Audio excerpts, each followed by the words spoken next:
저희가 단타라고 하는 건 6개월 정도를 단타라고 해요. 아, 6개월 단타. 네.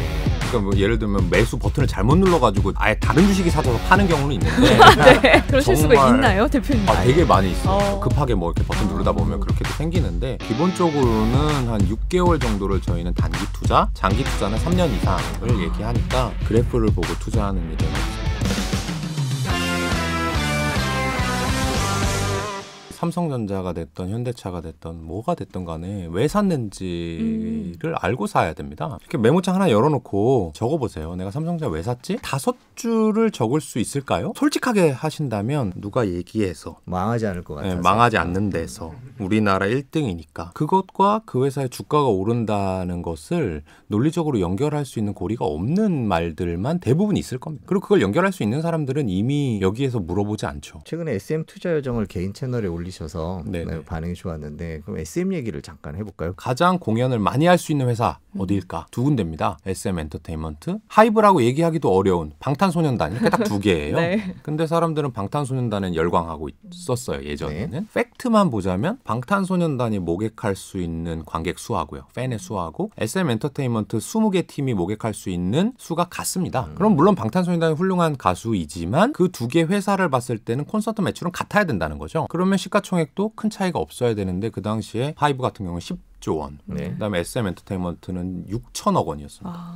15배 차이가 난다는 게 말이 안 되는 시점이었고 투자를 했고 그때 가격이 어느 정도? 제가 주가로는 잘 안 봐요. 아, 주가는 뭐 시가총액으로? 네, 시가총액으로 봐야 기업의 가치를 계산하기가 편해서 지금 되게 많이 지금은 2조 원입니다. 저희는 1조 5, 6천억에 팔았고요. 대표님께서는 지금 이제 위드 코로나가 시작이 된다라고 하면은 이제 어떤 생각을 하실지가 좀 궁금해요. 해외여행 가기가 상당히 어렵잖아요. 네. 그러다 보니까 주로 휴가를 제주도로 많이 가죠. 근데 제주도 갔을 때 문제점이 뭐였냐 하면 렌터카 가격이 너무 많이 오른 거예요. 제주도 가면 렌트를 할 수밖에 없어요. 렌터카를 가지고 있는 회사가 렌터카를 많이 보유할 수는 없습니다. 렌터카의 대수는 이미 정해져 있어요. 근데 너무 꼭 필요하니까 렌터카 요금을 엄청나게 올리는데 최소 2배에서 최대 10배까지 올랐다 그래요. 내가 렌터카 한 대를 하루에 5만 원 빌릴 때하고 20만 원 내고 빌릴 때하고 렌터카 회사가 내는 비용의 차이가 있을까? 없죠. 그들은 아무것도 없죠. 네. 5만 원을 주고 빌려주면 만 원을 번다고 가정을 해봅시다. 네. 근데 그게 20만 원을 벌면 20만 원을 내야 되면 얼마를 벌게 되죠? 16만 원입니다. 네. 괄호 하나랑 빼기 하나만 할 줄 알면 됩니다. 원래 1만 원이었는데 네. 15만 원의 차액이 생긴 거잖아요. 그렇죠. 거기에 대해서는 비용이 없다고 말씀하셨고 그럼 1만 원 플러스 15만 원 16만 원을 벌게 되는 거예요. 네. 그러면 단가가 4배 올랐더니 이익이 몇 배 증가했어요? 16배 증가했죠. 그러면 16배 기업 가치 올라간 거예요. 그래서 렌터카 회사를 보게 됐죠. 근데 우리나라의 렌터카 회사들은 안타깝게도 제주도에 집중돼 있지 않아요. 대부분 서울권, 수도권에서 대여하는 게 훨씬 더 많습니다. 네. 그래서 그럼 비슷한 게 뭐가 있을까? 이게 없으면 안 되는데 이 가격이 매우 탄력적으로 움직일 수 있는 게 뭘까 하면 항공권이거든요. 항공권은 30만 원이고 40만 원이고 50만 원도 될 수 있어요. 그래서 저희는 항공사에 대해서 관심을 상당히 많이 가지고 있고 실제로 투자를 하고 있는데 일단 대한항공, 아시아나항공, 제주항공, 티웨이항공, 이스타항공이 아니고요. 아, 네. 그래서 네, 여러분들이 잘 아는 항공사는 아니고 네. 해외에 있는 항공사 중에 정말로 탄력적으로 움직일 수 있는 몇 개 회사에 투자를 하는 중입니다. 저는 사실 대한항공 주식이 굉장히 유망하다고 생각을 했어요. 네. 왜냐하면 아시아나도 흡수를 했고 네네. 우리나라 국적기로 이제 앞으로 많이 탈 비행기는 대한항공과 아시아나, 네. 대한항공밖에 없다라고 네. 생각을 해서 가격이 많이 오를 거라고 예측을 했는데 꼭 그렇지는 않더라고요. 가장 간단한 건데 주가 많이 올라 있습니다. 지금. 네. 시가총액이 코로나 이전보다 더 많이 올라 있어요. 이미 많이 반영이 됐다고 네. 보셨구나. 대한항공과 아시아나항공은 시가총액이 높고 우리나라 규제 당국이 네. 만약에 가격을 올린다고 했을 때 티켓 가격을 100만 원이었는데 미주 노선이 150으로 올리겠습니다라고 하는 게 법적으로는 괜찮거든요. 네. 근데 지금 합병 이슈도 이렇게 있고 하니까 아마 국토교통부의 눈치를 보겠죠. 네. 그럼 국토교통부는 여론의 눈치를 보겠죠. 아, 지금 위드 코로나 해외 한번 가려고 하는데 대한항공이 뭐 어쩌고 저쩌고 하면은 이제 기사 쏟아지고 그럼 안 올리겠습니다라고 하면 이제 큰일 나잖아요. 그렇죠. 그런 거에 조금 자유로운 회사를 찾으려고 노력 많이 했어요. 아.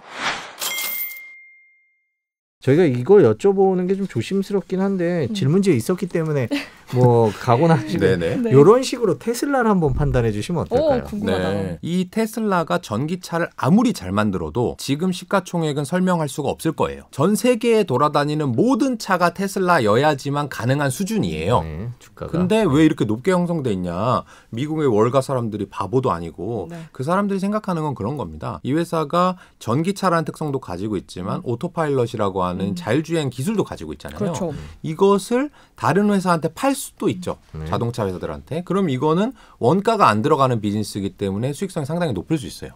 또 하나는 이거는 상당히 꿈에 불과한 거긴 하지만 자율주행 기능이 완벽해진다면 차량을 내가 주차해놓고 회사를 다니는 동안에 그 차가 돌아다니면서 우버의 역할도 하고 뭐 택배의 역할도 한다라고 하면 추가 수익이 올라가게 되죠. 그것도 상당한 수익의 잠재력이 있으면서도 수익성이 높은 겁니다. 테슬라의 가치는 무궁무진하긴 해요. 네. 근데 제가 왜 테슬라를 안 투자하냐? 그 무궁무진한 것과 무궁무진한 것 중에서 얼마를 가져오는 게 확실한 것과는 달라요. 저는 고객의 돈을 관리를 하는데 무궁무진하다는 이유만으로 투자했는데 확률이 너무 미래 산업이라 어렵기 때문에 제가 테슬라를 투자 안 하는 겁니다. 테슬라 얘기를 잠깐 돌아가서 네. 한 번만 더 여쭤볼게요. 물타기를 많이 하는데 네. 그 반대로 불타기라는 용어도 있고 또 가끔 대표님도 하신다고 얘기를 들었어요. 네, 근데 네. 지금 이 정도 상황이면 저도 고민이긴 한데 불타기를 들어가도 되는 시점인지 근데 대표님 아니라고 하실 것 같은데 네. 분들이 김혜경 기자 테슬라 있어요? 이제 아까- 불타기 하려고요. 아까 제가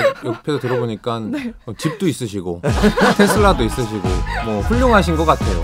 테슬라를 불타기 하냐 마냐는 테슬라의 가치를 정확하게 계산할 수 있을 때만 하는 건데 네. 제가 계산할 수 없기 때문에 네. 물타기든 불타기든 답을 드릴 수는 없고요. 네. 제가 물타기보다 불타기를 추천하는 이유는 그래요. A라는 주식을 샀어요. 주가가 떨어지기 시작합니다. 그러면 물타기 5% 떨어지면 또 2주 만에 내 전 재산이 다 들어가 있어요. 그러고 10% 빠지면 이제 포기하고 팔아버리잖아요. 그게 아니라 꾸준히 사신다면 그것이 여러분들 심리에 좀 도움이 될 거고요. 물타기보다 불타기는 주가 이렇게 떨어졌다 이렇게 오를 거잖아요. 네. 그러면 물타기를 하게 되면 여기서부터 여기까지 사게 되고 불타기는 여기서부터 여기까지 사게 되는데 단가는 똑같습니다. 평단은 그렇죠? 좌우가 같으니까요.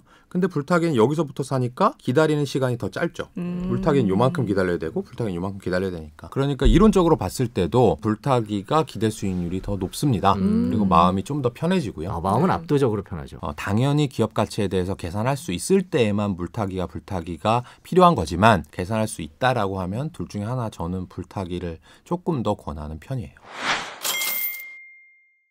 대표님께서는 단타 기술적 분석해서 이제 그래프 분석하죠. 그거 안 하시는 걸로 알고. 그래프는 전혀 볼 줄 모르고요. 아, 네. HTS에서 어떻게 여는지도 모릅니다. 아. 실제로 모르고요. 저는 단타를 하는데 저희가 단타라고 하는 건 6개월 정도를 단타라고 해요. 6개월 단타. 그래요? 네. 그러니까 뭐 예를 들면 매수 버튼을 잘못 눌러가지고 아예 다른 주식이 사져서 파는 경우는 있는데 그런 경우를 제외하면 네.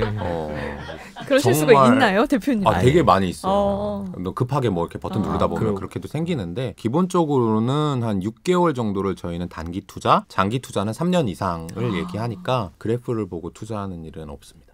아무래도 그래프 갖고 타이밍 잡고 싶은 욕심들은 좀 공부하시는 분들은 항상 생기는 것 같은데 그런 유혹이 생기실 것 같긴 해요. 주가와 기업 가치의 괴리인 상승 여력을 보는 것이지 네. 그 주식을 언제 오늘 오후장에 이런 그런 얘기는 건 안 안 해요. 하시는 거예요. 왜냐하면 차트라든지 단기 투자해가지고 정말 돈 번 사람이 있냐? 네. 없어요. 정말 크게 부자 된 사람은 다 장기 투자를 한다 그러고 기업 가치를 보고 투자한다고 그러고 가치 투자를 한다고 이미 정해져 있잖아요. 확률이. 네. 근데 저는 왜 그걸 공부하려고 하는지 욕심이 생기는지 잘 모를 정도로 이거는 확률이 낮은 게임인데 왜 이걸 시간을 써야 되지? 저는 유혹이 안 생겨요. 물론 이제 사고 떨어지면 기분 나쁘고 산 다음에 안 샀는데 오르면 기분 나쁜 건 똑같은데 네. 그거를 의사결정을 그렇게 하진 않습니다. 그런 경우가 있으신가요? 뭐 안 샀는데 오르는 거요? 네, 그리고 샀는데 떨어지는 매일매일 있죠. 예. 네. 그 대표님 수익률이야 뭐 경험담. 여기 잘 알려져 있는데 이런 식으로 이렇게 다 판단해서 들어갔는데 잘 안 된 경우가 있나요? 뭐 의외의 변수를 만났다거나 아주 많아요. 아. 감정적으로 해가지고 실수한 케이스를 하나 말씀드려보면 JYP 엔터테인먼트를 분석한 적이 있어요. 네. 근데 왜 JYP 엔터테인먼트를 투자를 못했냐 하면 여의도 증권가에서 모 애널리스트가 JYP 엔터테인먼트 좋아라고 첫 보고서를 쓴 거예요. 몇 년 만에. 네. 그날 상한가를 갔어요. 근데 저는 그 주식이 3배, 4배, 5배도 갈 수 있는 그 잠재력이 있다고 봤거든요. 트와이스가 일본에서 선대비를 해가지고 아름아름 이 소식이 들려오는 중이었는데 네. 제가 일본어를 좀 하거든요. 그래서 그걸 먼저 알았다는 생각에 너무 기분이 좋았는데 그 보고서가 나와서 상한가를 가니까 사실은 합리적으로 생각하면 앞으로도 2배, 3배 더 올라야 되니까 아무 상관 없어야 되잖아요. 네. 근데 에라이 내가 1번 해야 되는데 제가 먼저 썼으니까 난 빠질 때까지 절대 안 사 했는데 전혀 빠지지 않고 주가가 3배가 그대로 올라버려서 와. 아마 일반 투자자분들은 주식을 많이 안 보시잖아요. 근데 저희는 하루 종일 주식을 보잖아요. 네. 그러니까 실수를 하는 양도 압도적으로 많을 수밖에 없습니다. 디즈니가 곧 한국에 상륙하잖아요. 그렇죠. 근데 사실 넷플릭스가 굉장히 잘 나가는 상황이고 네, 네. 이런 경우에 투자적인 관점에서는 좀 어떻게 보시는지가 어떤 궁금해요. 상상력이 필요할까요? 이거는 상상력이라고 하기에는 지금 SBS 관계자분들은 더 초미의 관심사로 이미 분석이 다 끝나셨을 것 같은데요. 누가 이기겠냐? 누가 이길 것 같으세요? 전 2개 다 할 것 같기도 하고. 기자님은 누가 이길 것 전 같으세요? 디즈니요. 디즈니요. 저는 잘 모르겠어요. 아마 여기 계신 스태프분들한테 여쭤봐도 답이 갈릴 겁니다. 네, 갈리겠죠. 답이 갈리는 데는 투자하는 거 아니에요. 아 그래요. 확실한 데에만. 근데 투자를. 확실한 건 뭐냐? 디즈니랑 넷플릭스가 어쨌든 사활을 걸고 있습니다. TV나 극장 시장이 저물어 가고 있기 때문에 네. 그 OTT를 구독하는 이유는 거기에 있는 독점적인 컨텐츠 때문에 그런 거죠. 그러면 컨텐츠를 만드는 회사 입장에서는 교섭력이 올라가요. 저가 표현하는 말로는 상황적 독점입니다. 실제로 엄청난 능력을 갖고 있는 건 아니지만 OTT들이 많이 생겨남으로 인해서 콘텐츠 수급량이 늘어날 거고 그럼 콘텐츠를 만드는 회사 또는 콘텐츠 만드는 데 들어가는 스태프분들, 연기자분들, 출연진분들 이런 분들의 몸값이 오르겠죠. 네. 저희는 그런 데 투자하는 겁니다. 아, 그런 거는 확실한 누가 것만. 되더라도 확실한 거니까요. 이 주식을 왜 샀고 또 왜 들고 있는지를 한번 적어보라고 5줄 이상 적을 수 있냐고 말씀을 해주셨는데요. 그 말씀이 가장 기억에 남는 것 같습니다. 오늘 김현준 대표님 긴 시간 고맙습니다. 고맙습니다. 감사합니다.